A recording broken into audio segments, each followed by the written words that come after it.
We're going on a service call today. We have a lot of customers that bring their cleaners into the store, and a lot of time there's not anything wrong with the cleaner. So this one I'm taking back to the pool for the customer so that we can check suction and the placement of the floats on the hoses.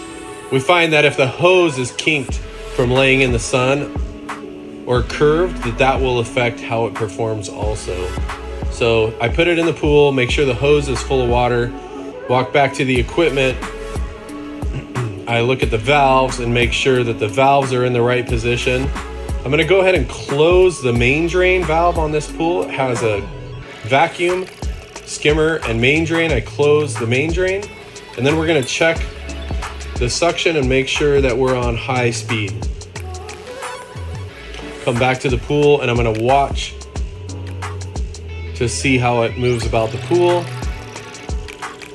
The directions actually say that between 11 and 19 rotations of the right tire in 1 minute is proper suction. So didn't have quite enough suction. I'm gonna go back to the control panel, adjust up the speed. I'm gonna use a custom speed this time. Adjust the speed up and see if we can make that climb better. It's now made a track in the dirt on the bottom of the pool, and it's trying to climb the wall. Still having a little bit of struggles. I'm gonna check the skimmer and make sure I still have flow in the skimmer. Cleaner's moving okay. I'm not quite satisfied. I'm gonna go back to the control system. Check the valves. And actually this time what I'm gonna do is squeeze off the skimmer just a little bit, turn the skimmer valve so that it's forcing more suction to the cleaner. And then I'm gonna go back and check, see how that cleaner is working. Sometimes it takes a little bit of time to make sure we've got them set right.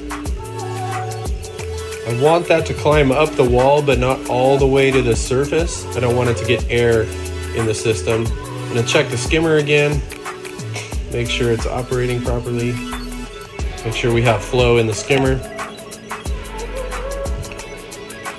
We can see that it's moved from the deep end to the shallow end, but I think I can make it a little bit better. I'm gonna go back to the equipment, do another custom speed, raise the suction up. Every pool is going to be different, so the percentage that you need to run your cleaner at could be different than even your neighbors. I find that my favorite number is 3,250 RPMs. If you're doing percentage, it's about 85 to 90% of the pump speed. That seems to work the best, but it could be anywhere between 3,000 and 3,450 that it's going to operate the best. Now it's doing a turn. I'm pretty happy with the way it's performing.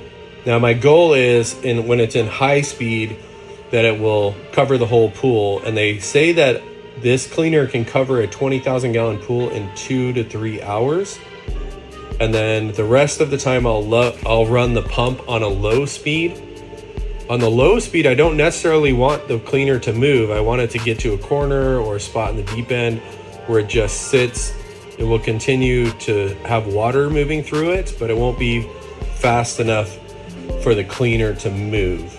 I'm pretty happy with the way that went. The customer was happy and satisfied that it's working, and I'm off to another service call or back to the store. I'm the pool professor, helping customers have an A+ experience. Come see us at Clearwater Pool Supply off River Road in St. George, Utah, behind the Costa Vida and Popeye's Chicken.